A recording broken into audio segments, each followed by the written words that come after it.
5 மாசமே ஆன ஒரு குழந்தை அழுதுச்சுன்ற ஒரே காரணத்துக்காக அந்த குழந்தையுடைய அப்பாவே அடிச்சு கொன்னு இருக்காரு.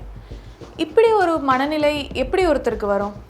நீலகிரியில் பிரேம் ரம்யா அப்படின்ற தம்பதியினர் வாழ்ந்து வந்திருக்காங்க. அவங்களுக்கு ஏஞ்சல் அப்படின்ற பேரில் ஒரு 5 மாதத்தில் பிறந்த குழந்தை இருந்திருக்கு. கடந்த சனிக்கிழமை பார்த்தீங்கன்னா எப்பவும் போல் பிரேம் அவர்கள் வந்துட்டு கொரியர் நிறுவனத்தில் வேலை பார்த்துக்கிட்டு இருந்திருக்காங்க. 9 மணிக்கு அவர் வேலைக்கு கிளம்பி போயிட்டாரு. சரி, கணவர் குழந்தைய பார்த்துக்கிட்டு இருந்தாரு, அவர் கிளம்பி போயிட்டாரு, நம்ம போய் குழந்தைய பார்க்கலாம் அப்படின்னு போன ரம்யாவுக்கு ஒரு பெரிய அதிர்ச்சி. ஏன்னா குழந்தையோட முகம் எல்லாமே சிவந்திருக்கு, குழந்தை எந்த அசைவும் இல்லாமல் இருந்திருக்கு. உடனடியாக அக்கம் பக்கத்தில் இருந்தவங்க கிட்ட எல்லாம் சொல்லிட்டு பக்கத்தில் இருந்த மருத்துவமனைக்கு போயிருக்காங்க. மருத்துவமனைக்கு போனப்போ குழந்தைய செக் பண்ண டாக்டர் குழந்தை எப்பயோ இறந்துடுச்சு அப்படின்னு சொல்லியிருக்காங்க. இதை கேட்டதும் அந்த தாய்க்கு ரொம்ப பதற்றமாயிருக்கு. ஏன்னா பிறந்து இந்த 5 மாதத்தில் ரொம்பவே நல்லா ஹெல்த்தியாக இருந்த குழந்தை இப்படி உடனடியாக இருந்திருக்கும் அப்படின்ற அதிர்ச்சியினால் உடனடியாக போலீஸ் ஸ்டேஷனில் கம்ப்ளைண்ட் பண்ணுறாங்க. அதுக்கப்புறமா அம்மா அப்பா 2 பேர்கிட்டையும் சரி இல்லை சுற்றி இருந்த எல்லார்கிட்டையுமே இன்வெஸ்டிகேஷன் போயிருந்திருக்கு. இன்வெஸ்டிகேஷன் முடிஞ்ச பிறகு தான் இந்த அதிர்ச்சியான சம்பவம் வெளியே வந்திருக்கு. அதாவது காலையில் துணி துவைக்க போயிருந்ததுனால குழந்தையுடைய அப்பா தான் அந்த குழந்தைய பார்த்துக்கிட்டு இருந்திருக்காங்க. அந்த குழந்தையும் தொடர்ந்து ரொம்ப நேரமாக அழுதுகிட்டே இருந்திருக்கு. அந்த இரிட்டேஷன் தாங்க முடியாமல் குழந்தையுடைய அப்பா பிரேம் ரொம்ப வேகமாக அந்த குழந்தைய அடிச்சிருக்காங்க. இப்படி ரொம்ப வேகமாக அடித்ததுனால அந்த குழந்தைக்கு மூளைக்கு செல்லக்கூடிய இரத்த குழாய் பாதிச்சு ரத்தம் உறைஞ்சு அந்த குழந்தை இறந்து போயிருக்கு. இப்போ அந்த குழந்தையுடைய அப்பாவை அரெஸ்ட் பண்ணிட்டாங்க. ஆனால் இந்த சம்பவத்தில் நம்ம 2 விஷயத்த முக்கியமாக பார்க்கணும். முதல் விஷயம் என்ன அப்படின்னா, குழந்தை எதுக்காக ரொம்ப நேரம் அழுகும்?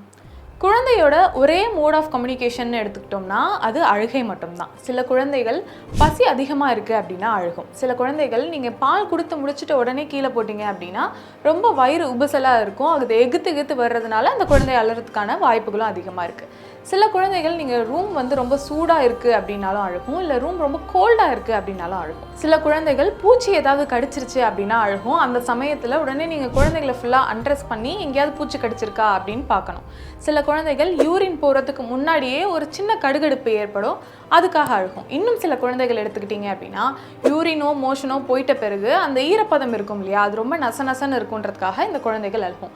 இப்படி இருக்கும்போது குழந்தைகள் அழுகும்போது நீங்கள் குறைஞ்சது ஒரு 30 நிமிஷம் டைம் கொடுத்து அந்த குழந்தை எதுக்காக அழுது அப்படிங்கிறத கண்டுபிடிச்சி, சில குழந்தைகள் இப்போ தூங்க அழுகுது அப்படின்னா கூட அதுங்களை கன்சோல் பண்ணுறதுக்கு நீங்கள் ட்ரை பண்ணலாம். இல்லை 30 நிமிஷத்துக்கு மேலே ஆயிடுச்சு, குழந்தைங்க கண்டினியூஸாக அழுதுகிட்டே இருக்குது, ஏதோ ஆயிடுச்சோன்னு பயமாக இருக்குது, இல்லை எனக்கு ரொம்ப இரிட்டேஷனாக இருக்குன்னு நீங்கள் ஃபீல் பண்ணால் கூட கண்டிப்பாக உடனடியாக பக்கத்தில் இருக்கக்கூடிய மருத்துவமனைக்கு அந்த குழந்தைய நீங்கள் தூக்கிட்டு போகலாம். இரண்டாவதாக நம்ம இந்த சம்பவத்தில் பார்க்க போகிற விஷயம் பெரும்பான்மையான வீடுகளில் இதை கன்சிடர் பண்ணுறதே கிடையாது.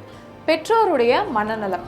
ஒரு குழந்தை வீட்டுக்குள்ளே வந்துருச்சு, ஒரு குழந்தை பிறந்து உள்ளே கூட்டிகிட்டு வராங்க அப்படின்னாலே அந்த வீடே ரொம்ப சந்தோஷமாக இருக்கும் அப்படின்னு மட்டும் நம்ம நினச்சிடக்கூடாது. அங்கே நிறைய stress and depression carry out ஆக ஆரம்பிக்கும்.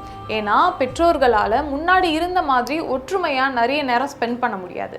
அண்ட் செல்ஃப் கேரும் நிறையா பண்ணிக்க முடியாது. செல்ஃப் லவ் பண்ண கூட அங்கே டைமே இருக்காது. இது எல்லாத்தையும் தாண்டி ரொம்ப முக்கியமான விஷயம், ஃபினான்ஷியலாக நிறைய விஷயம் செலவு பண்ண வேண்டியிருக்கும். அதனாலேயும் அந்த பெற்றோருக்கு நிறைய மன உளைச்சல் ஏற்படும்.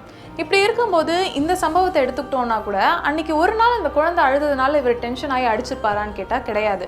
அவருக்குள்ளே நிறைய ஸ்ட்ரெஸ்ஸு தொடர்ந்து கேரி அவுட் ஆகிட்டே இருந்து தான் இந்த மாதிரியான சமயத்தில் அது வெளிப்படுது. அப்படி இருக்கும்போது நீங்கள் ஆரம்ப கட்டத்திலேயே ஒரு நல்ல மனநல மருத்துவரை பார்க்குறதுல எந்த தவறுமே கிடையாது. அப்படி பார்க்காம விட்டீங்க அப்படின்னா அந்த ஸ்ட்ரெஸ் எல்லாம் உங்களுக்குள்ளேயே கொஞ்சம் கொஞ்சமாக பில்டாகி இப்படி கடைசியாக பெரிய விஷயத்தில் வெடிச்சிடும். அதனால் உங்களுக்கு இந்த மாதிரி ஏதாவது ஸ்ட்ரெஸ் இருக்குது, குழந்தை பிறந்ததும் உங்களுக்கு டிப்ரெஷன் ரொம்ப அதிகமாகுது அப்படின்னா ஒரு நல்ல மனநல மருத்துவரை போய் பார்க்குறதுக்கு எப்போவுமே தயங்காதீங்க.